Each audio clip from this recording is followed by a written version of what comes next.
Realtor. Are you ready to do chapter 4 of our journey to Oklahoma with our video series of hashtag Realtor on the Move? So this next chapter, there's a little bit of back and forth struggle going on between Jeremy and myself, and we're trying to figure out, and the million-dollar question is, do we rent the house or do we sell the house? Every day we ask ourselves this question. For the past 2 months, it's been a battle of, nope, today we're renting.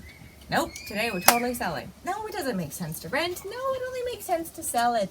So it's been a definite back and forth, and I want to walk you guys through a little bit of the journey of the questions and the reasonings, why we've kind of gone back and forth, and then ultimately let you know where we've landed.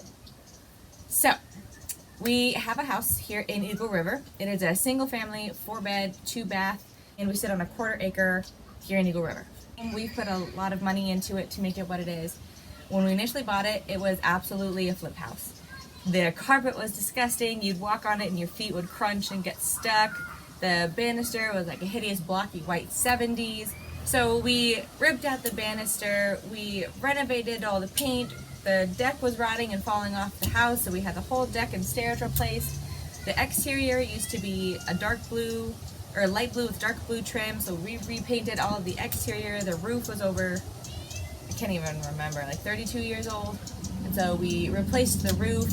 We got all new flooring all throughout the entire house. The entire house has been top to bottom repainted inside and out.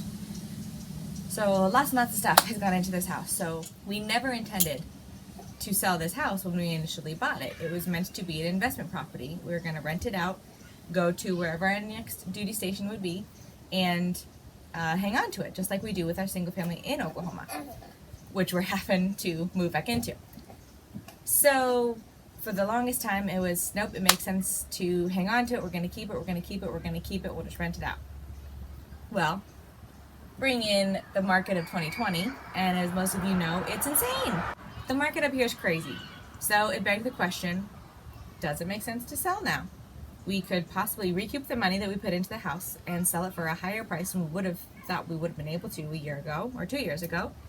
So ultimately we said, yep, I guess so. We ran the numbers. I did a price market analysis on it and determined that, yeah, makes sense to sell it. Okay, we get it ready.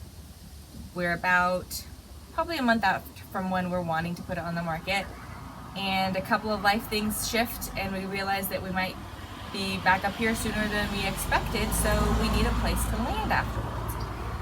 So we decided to go back to renting it. So it's been this back and forth. We're gonna rent it, we're gonna sell it, we're gonna rent it, we're gonna sell it.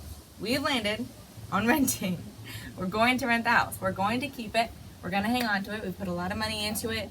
So a few things have gone into our decision, and there's no one person that can tell you whether renting or buying or renting or selling is better for you to do. It all comes down to your family situation, what's best for you. So when it comes to investing, when it comes to renting, if it comes down to, should I sell it?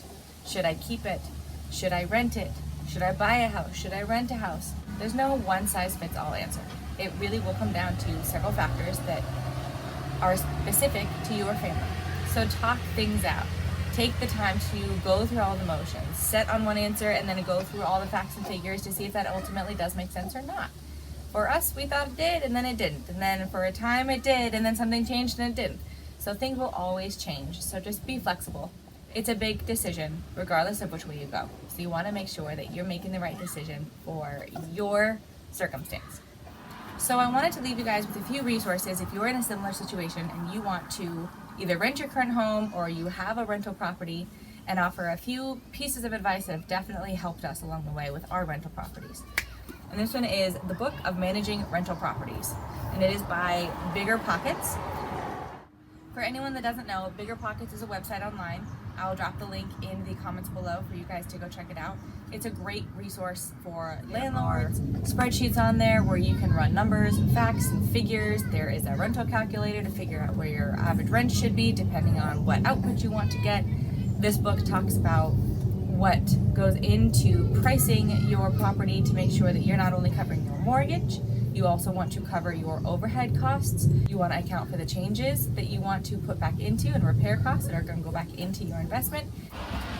You want to account for vacancy. If and when you ever do have a vacant unit, you want to know that you can cover that.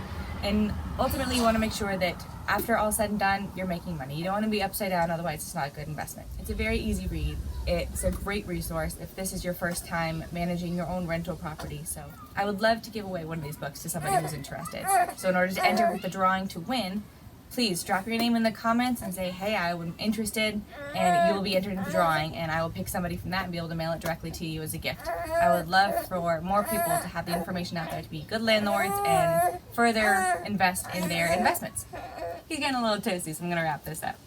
So we're keeping our house after a long back and forth process of figuring out, does it make more sense to sell it or does it make more sense to rent it? We've landed on, for our family and our situation, it makes sense to rent it. So I love this house. I'm happy we're keeping this house, and we'll most likely be moving back into this house. How weird is that, right? Going from our house in Oklahoma to our house here, going back to that same house in Oklahoma, to then come back to the same house here in Alaska. It is a very unique PCS journey. Most people don't have this type of journey like we do, so we'll see how it goes, and it's definitely working for us. Like I said, there's no one size fits all. So if you have questions, drop them in the comments. If you want to know more about the house, or if you have somebody that's interested in renting here in Eagle River, I'd be happy to give you more information on that as well. And ow, Jobber. Can you tell he's teething? Well, I guess I'm going to wrap it up. Hope you guys are having a wonderful day. There'll be more to come on how to get your house ready to rent or sell when you're getting ready to show it. And more to come still on how to get your house ready to PCS. So stay tuned, and I'll see you next time.